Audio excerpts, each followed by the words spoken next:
자, 여러분 안녕하세요. 글로벌 라이브 시간입니다. 저는 이주호 기자고요. 네, 안녕하세요. 박종훈 팀장입니다. 마음 안 좋죠? 진짜 오늘 충격이었어요. 충격. 참 안 좋습니다. 예. 우리나라도 그렇고. 저는 오늘 네. 그러니까 오늘 아침에 음. 좀 일찍 일어나서 네. 거의 잠을 못 잤어요, 사실. 네. 뭐 이것저것 하느라고. 음. 아침에 제가 시장을 보고 나서 정말 깜짝 놀랐고 네. 알파벳이 이렇게 떨어졌다.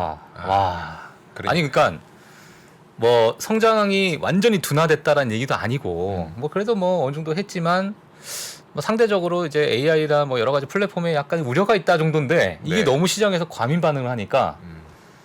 거기에 깜짝 놀랐고 또 국내 시장에 또 한 번 다시 깜짝 놀랐고. 그러니까요. 예.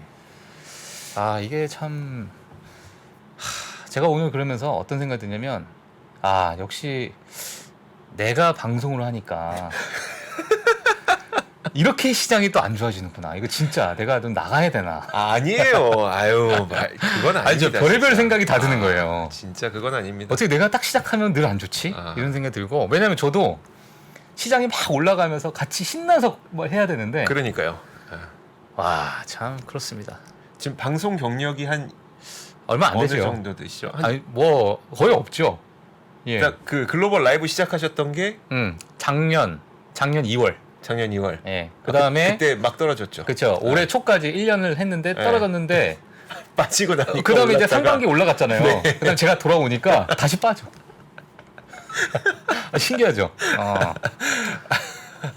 예. 아유, 참.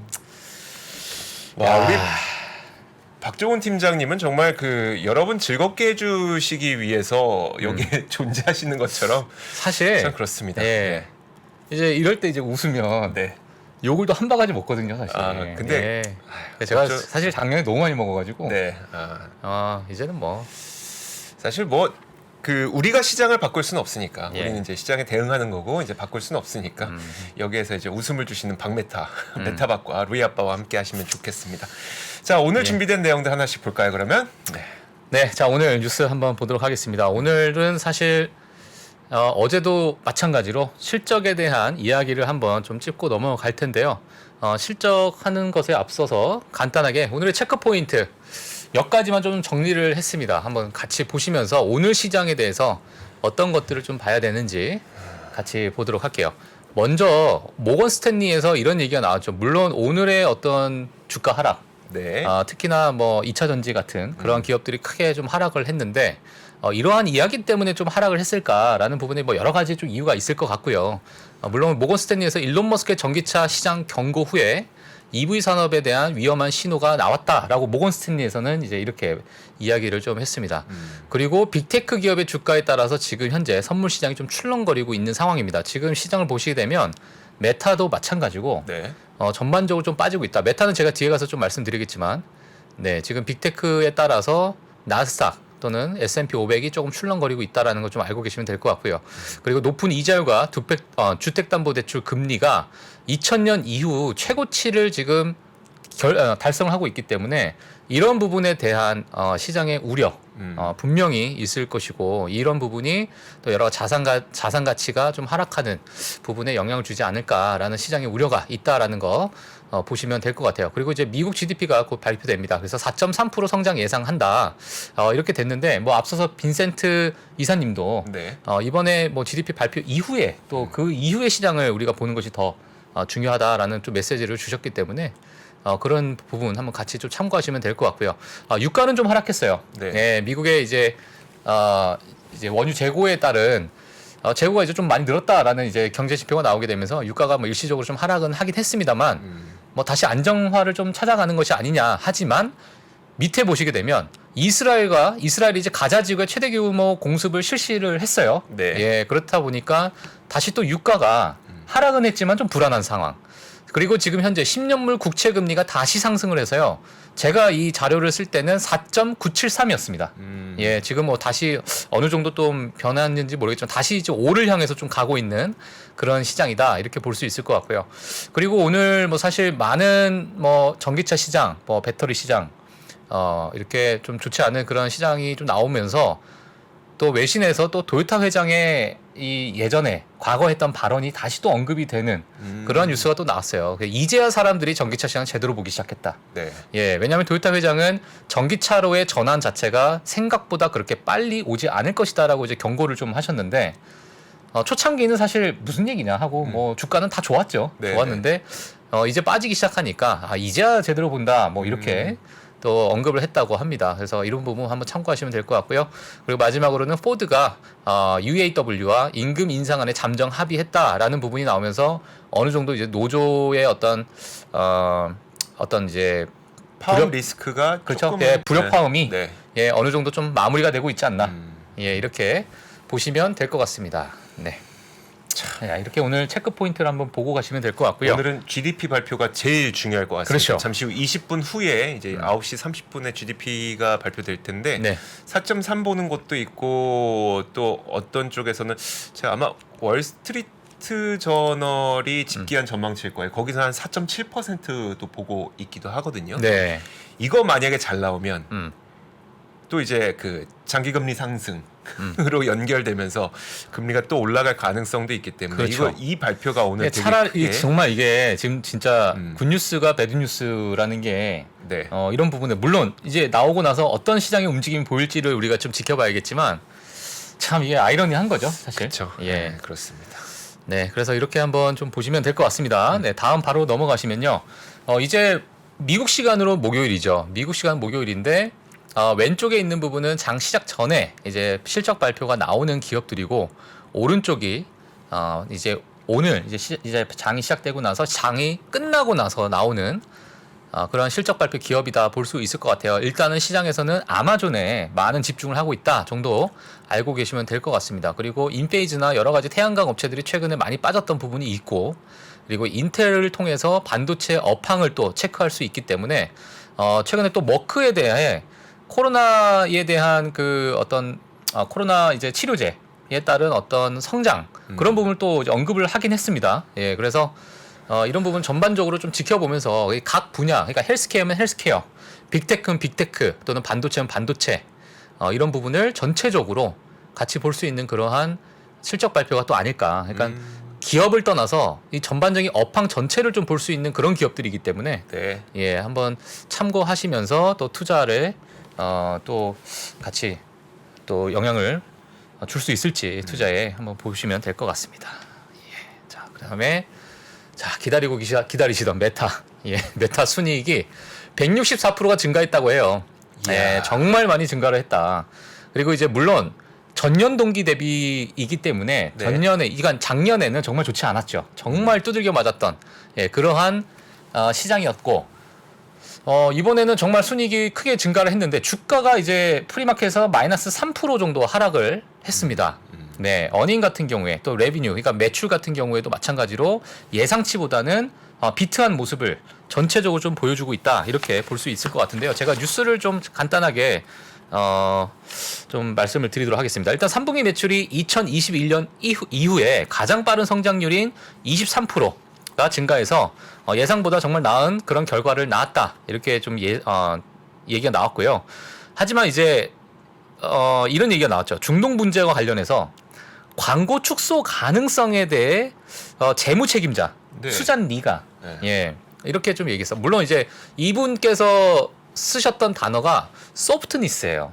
예, 그러니까 좀 약간 강한 어떤 광고에 대한 수요가 아니라 약간은 조금 부드럽다는 표현이 약간 좀 그렇지만은 약간은 이제 둔화. 그러니까 네. 둔화라는 표현도 조금 예, 하여튼 좀 단어 선택 자체가 예, 소프트니스라는 예, 그런 단어를 썼는데 일단 광고 수요에 대한 가능성이 좀 낮아질 수 있다라는 경고성 발언에 이게 이제 4분기에 대한 가이던스를 어느 정도 좀 제시했다. 네. 이렇게 이제 시장에서 판단을 하기 때문에 시장에서는 이렇게 좋은 실적에도 불구하고 가이던스의 영향으로 바로 그냥 주가가 마이너스 3% 하락하는 그러한 모습을 좀 보였다. 이렇게 볼 수 있을 것 같습니다. 그럼 여기서 우리가 봐야 될 것이 뭐냐면 지금 빅테크에 대한 어떤 실적 정말 좋다는 거는 이미 시장에서 반영이 되고 있고 네. 어느 정도 좋다라는 것은 이미 이 시장을 계속 보셨던 분들은 예상을 또 할 수 있기 때문에 지금 가이던스에 대한 기대가 상대적으로 더 크고 예, 그리고 대외적으로 조금만 미스하더라도 아니면 조금만 미끄러지더라도 정말 알파벳처럼 이렇게 크게 폭락하는 그러한 이제 시장을 어제 우리가 목격을 했기 때문에 앞으로도 이러한 부분이 지속적으로 좀 이어지지 않을까 이 분위기가 그게 지금 시장의 약간 우려라고 볼 수 있을 것 같아요. 자, 그렇기 때문에 이제 메타의 어떤 실적 발표가 괜찮게 나왔으니까 이제 들어가야지. 네. 이랬다가 지금 떨어지고 있는 모습에 주저주저 하고 있는 미국의 이제 개인 투자자분들이 많이 보는 그런 웹사이트를 좀 보게 되더라도 그런 류의 밈들이 좀 많이 나오고 있어요. 예, 그래서 시장이 조금은 경색되어 있다 이렇게 볼 수 있을 것 같습니다. 그러니까 메타는 가이던스가 가장 불안했다는 거죠. 그러니까 그렇죠. 가이던스를 CFO가 제시한 바는 4분기에 전쟁 때문에 광고 시장이 위축될 수 있다. 그렇죠. 라는 제시를 했기 때문이고. 예, 네. 맞습니다. 그래서 이런 부분을 한번 같이 보시면 될 것 같고요.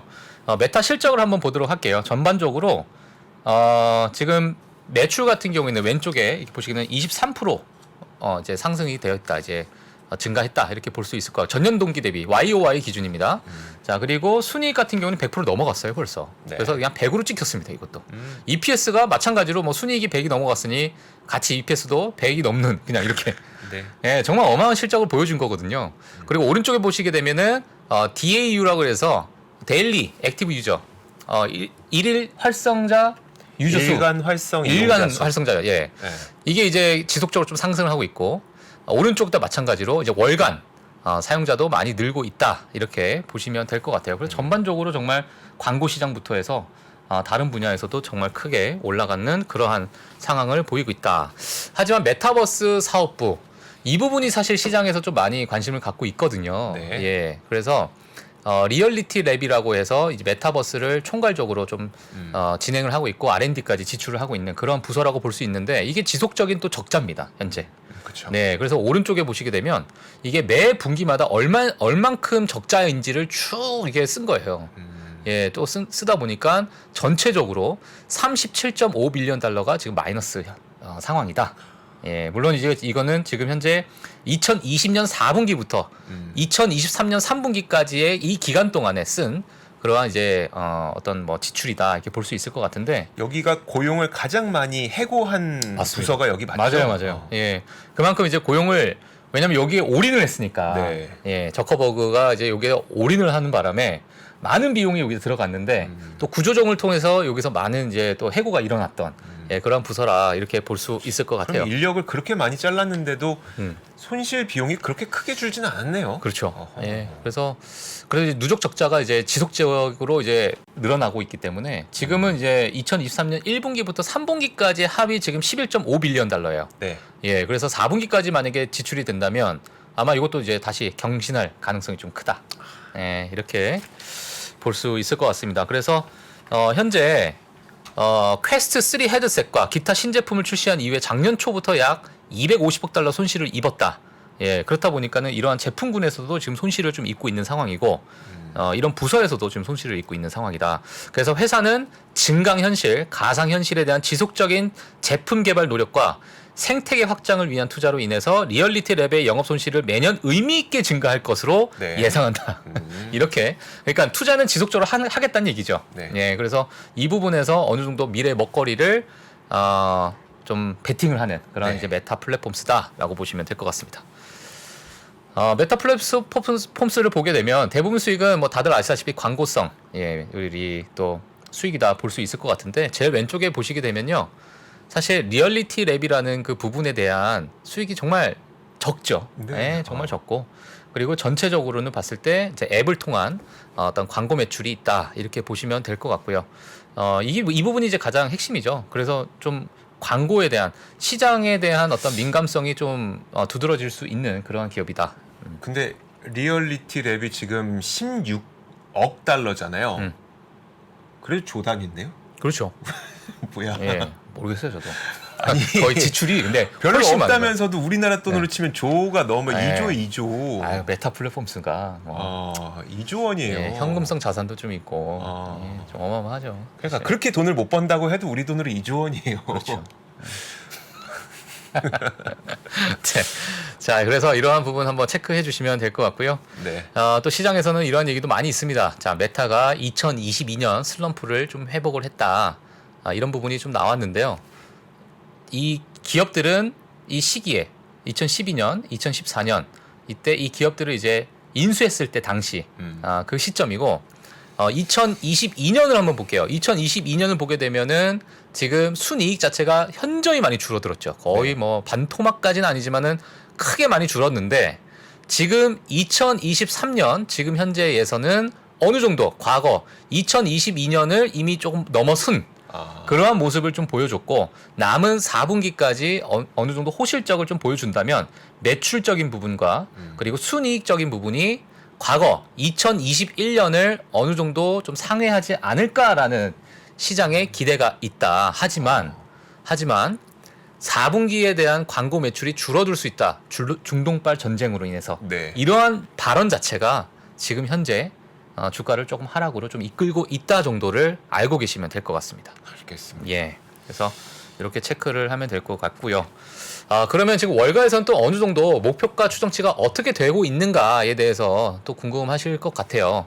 자, 그래서 월가에서는 지금 현재 2024년까지 통해서 지금 현재 가격보다 조금 위로 올라가는 그러한 어떤 추정치가 나오고 있는 상태인데 지금 만약에 이대로 흘러간다면 사실상 지금의 메타 플랫폼스에 올라왔던 이 기울기가 현저히 낮아지니까 좀 재미없는 박스권이 좀 진행되지 않을까라는 그러한 뭐 시각도 있습니다. 네. 예, 만약에 이대로 간다면 물론 이제 월가 목표가를 전혀 신경 안 쓰시는 분들이 많아요.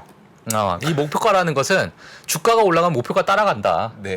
그리고 애널리스트가 늘 한 박자 느리기 때문에 시장과 대비했을 때 그렇게 크게 신경 안 써도 된다라는 의견도 많이 있기 때문에요. 네. 이런 부분 그냥 참고만 하시면 될 것 같습니다. 그리고 EPS 성장 추정치도 마찬가지로 어느 정도 2022년에서 내려갔던 그런 부분에 어떤 바닥을 찍고 올라가고 있는 그래서 이제 순이익이 다시 올라가고 있는 그런 모습이기 때문에 2024년 초가 되면 앞서서 아까 보여드렸던 2021년 때 가장 최고치를 찍었던 그런 EPS를 회복하는 그런 구간이 될 것이다. 하지만 그 이유는 약간의 좀 눕는 그렇죠? 그래서 이러한 어떤 미디엄값, 중위값을 가지고 있기 때문에 이런 부분도 메타 플랫폼스를 보시는 분들은 좀 참고하시면 될 것 같습니다. 네. 알겠습니다. 네, 그래서 주가는 현재 지금 마이너스 2%, 지금 마이너스 거의 3%가 된 것 같은데, 아마 그쯤 될 겁니다. 그죠? 이거 제가 아까 캡처했을 때는 좀 한 40분 전이었어요. 네. 그리고 현재 메타 플랫폼스의 주가입니다. 거의 뭐 다 회복을 한. 야, 진짜 이게 진정한 V자 반등. V자 반등이라는 모습은 이 모습인 것 같습니다. 개인적으로. 근데 아까 2022년에 이익이 하락했다가 23년에 딱 올라오잖아요. 그러니까요. 참 솔직한 것 같아요. 예. 미국 기업들, 특히 빅테크 기업들은 적자 기업들 말고, 예. 그러니까 막 꿈과 희망만 있는 적자 기업들 말고 이런 빅테크 기업들, 특히 현금을 믿는 기업들은 그냥 이익대로 주가는 좀 흘러가는 것 같긴 합니다. 네. 그래서 메타 플랫폼스도 사실은 이번에 나오는 가이던스를 조금 우리가 뭐라고 또 얘기할지 또는 이제 시장에서 어떻게 또 해석할지 앞으로 향후 이 메타버스에 대한 시장 또는 VR 또는 AR 증강현실에 대한 시장이 어떻게 좀 방향성을 가지고 갈지를 보시는 게 뭐 핵심이지 않을까 이렇게 좀 보고 있어요. 그래서 이런 부분 같이 보시면 될 것 같고요. 자, 그리고 이제 IBM도 마찬가지로 호실적 발표를 했습니다. IBM 요즘 뭐 합니까? IBM이 뭐 열심히 뭐 일은 하고 있는 것 같아요. 네. 근데 크게 돋보이는 실적이 아니었어요. 개인적으로. 네. 물론 지금 상황에서 물론 반도체 여러 부분에서 좋지 않은 그런 시장이 좀 있기 때문에 모르겠습니다. 뭐 지금 다른 기업에 비해서는 조금은 좀 작은 그런 이제 상승폭을 좀 보여줬는데 매출은 전년 동기에 비해서 4.6% 상승했고요. 고정 환율 기준으로 우리가 적용했을 시에는 한 3.5% 정도 증가했다. 이렇게 보시면 될 것 같습니다. 순이익은 17억 달러를 기록했고요. 그리고 1년 전과 같은 분기 순손실이 32억 달러와 비교했을 때 상당히 좀 많이 올라갔다. 이렇게 보시면 될 것 같아요. 그래서 지난 전년 동기에서는 사실 32억 달러 순손실이었는데 이게 지금 17억 달러로 다시 흑자 전환을 한 것이 그래도 긍정적으로 좀 보인다 이렇게 볼 수 있을 것 같고요. 자, 그리고 소프트웨어 사업부가 62억 7천만 달러 수익을 좀 올리면서 이는 약 한 8% 정도 증가한 수치다 이렇게 보시면 될 것 같습니다. 그래서 밑에 보시게 되면 시장치보다는 예상치보다는 크게 좀 크게까지는 아니지만 어느 정도 좀 비트한 그런 모습을 볼 수 있을 것 같고요. 마찬가지로 앞서서 제가 설명드렸던 소프트웨어 부분의 어떤 8% 정도 증가했던 부분, 컨설팅 부분이 6%, 그리고 인프라스트럭처 이 부분은 이제 마이너스 2%, 그리고 파이낸싱 쪽은 7% 상승하면서 그래도 전반적으로 비트한 그런 실적을 보여주지만 주가를 보게 되면 이게 정말 좀 장기간 동안에 이제 2021년부터거든요. 네. 재미가 없어요. 그래도 반토막난 종목들보다 훨씬 나은데요? 그래요? 보면 그래도 못해도 이제 115에서 130까지 너무 같이 준가? 예. 그래도 방어했으니까. 네. 왜냐면 이제 빅테크들은 그래도 뭐 100%, 200%씩 갔다가 올라온 상태에서 어느 정도 그렇죠. 조정인데 이건 지금 2021년, 22년, 23년 지금 현재까지 뭐 비슷하게 이제 아니 그런 거 있잖아요. 그 우리 한창 막 열광했던 그 뭐 팔란티어라든지 이거 폄하하는 거 아닙니다, 여러분. 오해하시면 안 돼요. 그런 게 아니라 적자 성장주들의 특징이 그럴 수밖에 없긴 한데 어쨌든 그런 기업이라든지 이런 것처럼 막 사랑받진 않는데 그 기업들 아직도 전고점 돌파 못했는데 그래도 얘는 뭐 좀 3년 동안 한 20% 올랐으니까. 네. 근데 이제 IBM 같은 경우에 사실 이제 컨퍼런스 콜에서는 이제 또 AI, 생성형 AI에 대한 이야기를 좀 많이 했어요. 네. 그래서 본인들도 AI에 대한 어떤 사업적인 투자를 과감하게 이제 진행을 하면서 그런 생성형 AI에 대한 언급을 많이 했기 때문에 AI가 또 빠지면 안 되겠죠. 네. 예. 그래서 지금 시장 프리마켓에서는 1.6% 상승하고 있다. 이렇게 보시면 될 것 같습니다. 자, 알겠습니다. 네. 저는 뭘 보여드리고 싶냐면 오늘 여러분들한테 이제 우리가 고금리 시대로 가게 됐을 때 우리의 행동 방식 자체가 좀 바뀌어야 된다는 이야기를 저희가 이 방송을 통해서도 많이 했잖아요. 그래서 최파고님도 나오셔서 부채를 줄여야 됩니다 이런 얘기도 하고 했었는데 사실 우리가 주식 시장을 바라보는 관점도 조금 바꿔야 되지 않을까라는, 그러니까 눈높이를 좀 낮춰야 되지 않을까라는 생각이 들어서 이 그림을 준비했습니다. 예. 그림 한번 보시죠. 자, 지금 보여드리는 그림은 뭐냐면 위에 있는 그 노란색 이렇게 이제 뭐 그래프처럼 보이는 거 있잖아요. 이거는 그냥 S&P 500 기업의 PER이라고 보시면 되고, 그러니까 S&P 500의 밸류에이션이라고 보시면 되고요. 그리고 아래에 빨간색 선으로 이렇게 그래프처럼 보이는 거, 이걸 그 기간 프리미엄, 채권의 기간 프리미엄이라고 보시면 되는데 어려운 거 말고 일단 기간 프리미엄이라고 하는 게 우리가 지난 10년 동안 마이너스권에서만 있었던 거죠.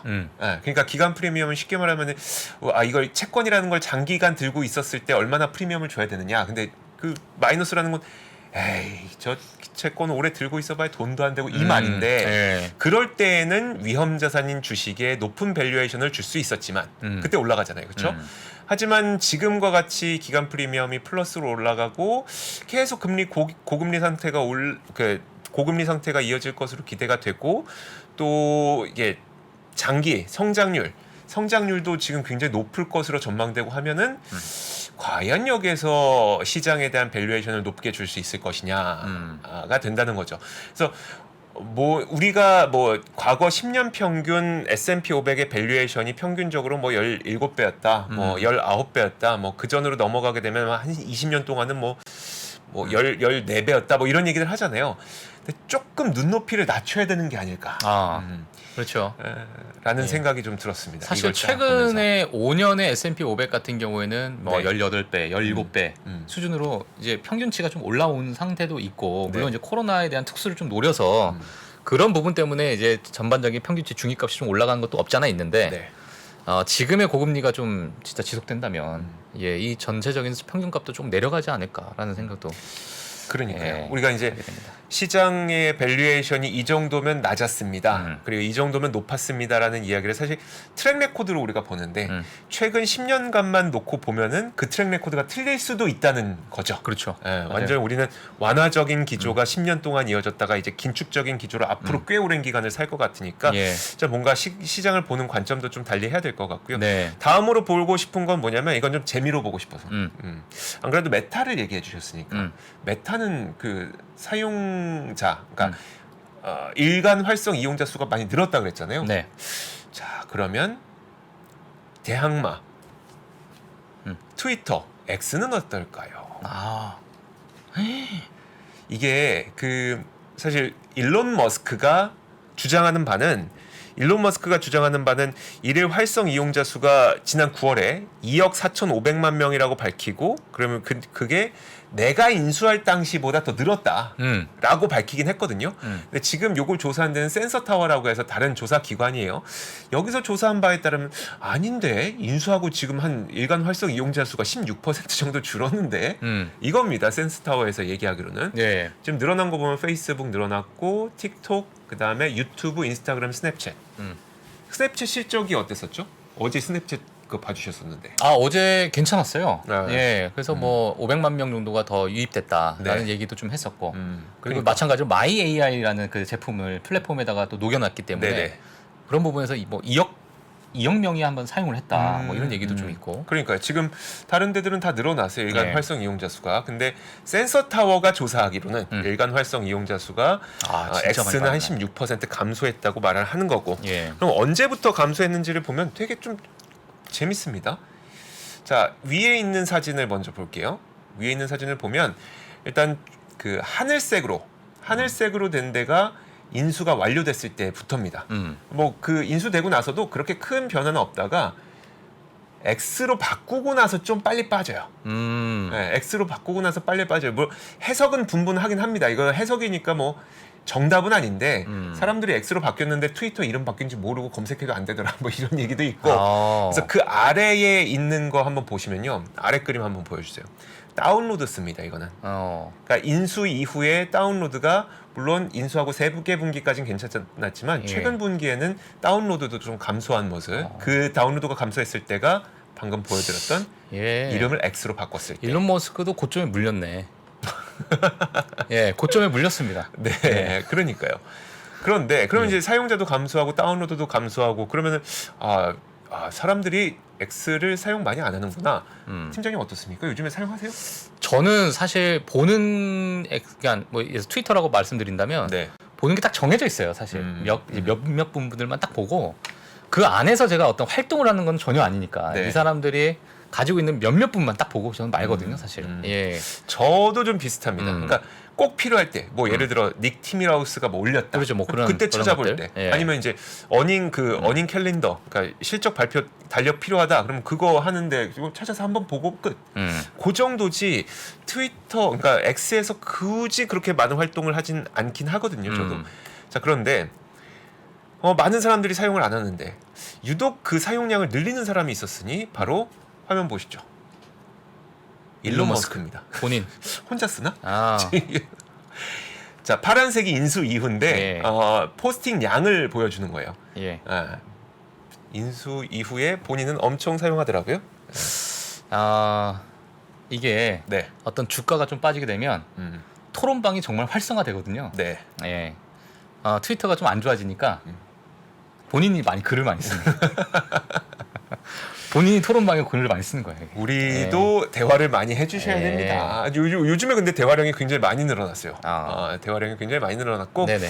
자 이거는 그냥 재미삼아 예. 여러분들에게 안 그래도 메타도 실적을 발표했고 메타도 막 사용량 늘어나고 하는데 과연 비상장사가 된 구트위터 X는 어떤 모습을 보였는지 예. 한번 보여드리고 싶어서 준비했습니다.